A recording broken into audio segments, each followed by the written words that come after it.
How fun, we all went in a row. Um, uh,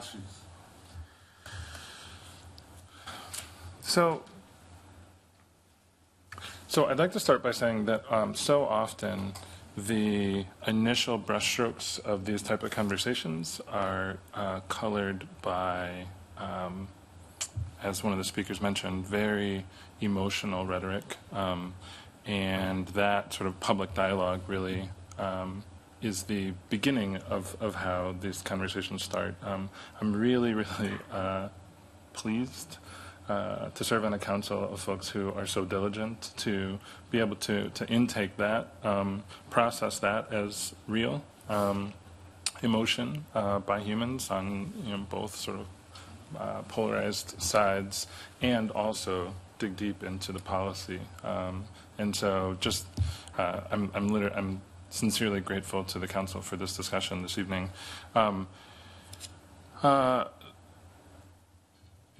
As Alder DeMar pointed out earlier, the issue that is in front, well, as many people pointed out, but Alder DeMar's remarks really struck me.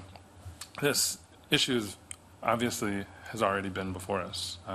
We made a decision about this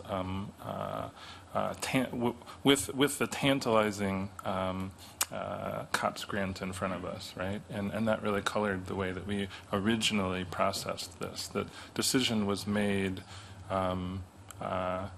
really strongly with that information in front of us, and yet we set ourselves down this path because it was also the idea of bringing on new officers comported with decisions that this body and our predecessors have made as it relates to some sort of assumptions around staffing levels and what seems appropriate.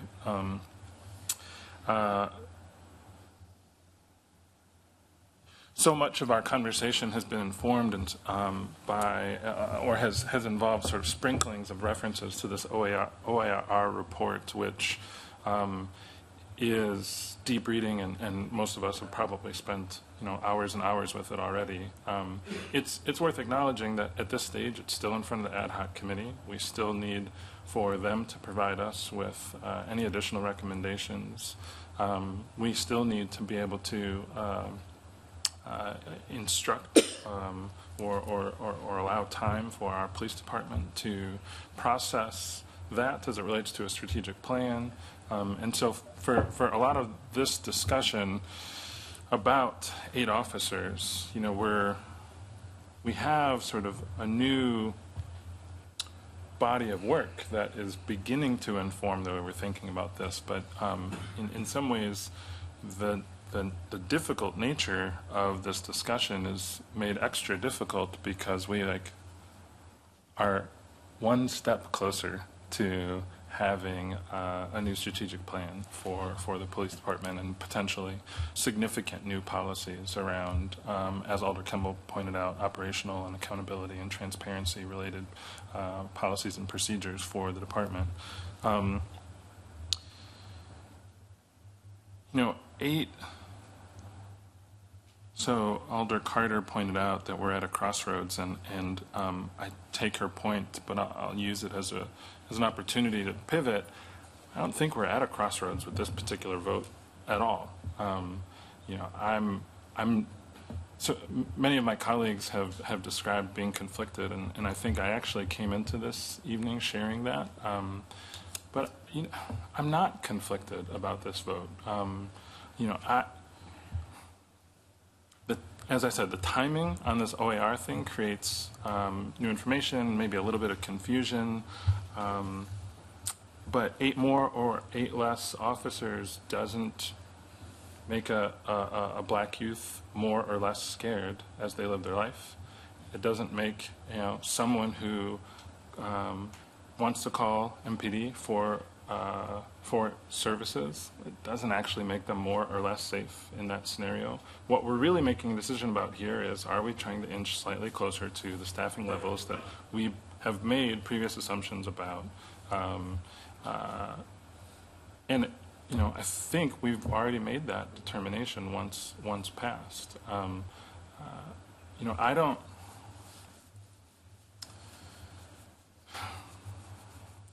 I don't, I don't have, these conversations get so muddied by the 200 years of oppression that have existed in this country, and we tie so much conversation around race to the police, but like, it's not so simple. Just this afternoon, I had a conversation from a member of the community in Allied who was expressing remorse for losing their neighborhood officer. Like, the conversation about do we have more or less police isn't a black and white issue by any stretch of the imagination. And I think, sometimes these conversations get pulled and drawn and stretched and rolled around in a way that we feel like it's a vote one way or a vote another way is a vote for or against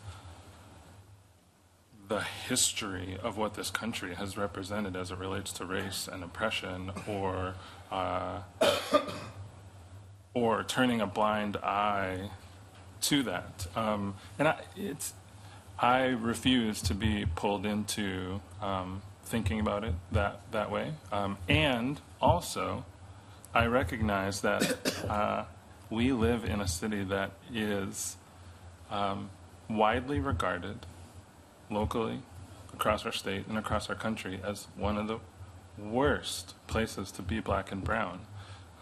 And those issues come from a reality of interactions, oftentimes come from a reality that is starts with interactions with police officers. And so we have to be able to hold two things in our head at the same time, that police officers are not solely the problem for all the social ills. They're also hardly the solution to all of the social ills. And so my colleagues who pointed out quite rightly that there's a lot of additional significant investments that we're going to need to make into root cause related issues. I need, just to echo Alder Fair's point that, we need people beating at our email inboxes and beating the drum about those issues when it comes back to budget time. I'm constantly surprised how quiet the budget season is. Again, we will make hundreds of thousands of dollars, millions of dollars of investments come budget time on supporting existing initiatives that are going to get at root cause issues. Likewise, we're going to make decisions, hopefully between now and then, about how do we proceed? What are the new policies that are going to inform whether or not MPD is going to live up to our standards as a community and live up to their own standards as a force. I almost didn't buzz in because I was very confident that this would result in me rambling, and so I apologize to you guys for that. But in any case, I supported this in the past, and I'm not conflicted about supporting it again, and I'm also not at all hesitant to say that we have a lot of work to do as a community in figuring out how we're going to demand and support and invest in having a community that is safer, and then recognizing that the underlying nature of that is only partially informed by police.